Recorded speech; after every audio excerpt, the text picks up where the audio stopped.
దేవుని నామానికే మహిమ కలుగును గాక. సాక్షాత్తు దేవుణ్ణి ప్రశ్న వేసినటువంటి ఆ పరిసయ్యులు దేవుడే వెళ్ళి సాక్షాత్తు ఆ స్త్రీతో చెప్పిన ఆ యొక్క జీవపు మార్గం, ఈ రెండిట్లో ఎంత గొప్పగా మనకి కళ్ళ ముందు కనిపిస్తున్నాయో మనకి ఎంతగానో తెలుస్తుంది. ఎందుకంటే వాళ్ళు ప్రశ్నలు వేసే వాళ్ళుగా వాళ్ళుండి కాలాన్ని అలా చూసుకుంటున్నారు. వాళ్ళు ఈమైతే దేవుని గురించి మార్గం అడుగుతూ దేవుని యొక్క విధానాలు అక్కడికి వెళ్ళి చెయ్యాలంటయ్యా అన్నటువంటి మెట్టులో ఈమె ఉందనమాట.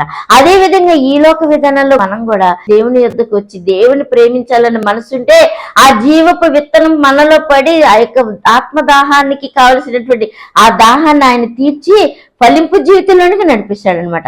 ఈ శాస్త్రుల పరిశీలిలాగా మనం ఈ లోక విధాన ప్రశ్నలతో ఈ లోక విధానపు ఆలోచనలతో నడుచుకున్నాం అనుకోండి, వాళ్ళు ఏం పొందుకున్నారో మనం అదే పొందుకోవాల్సి వస్తుంది అనమాట.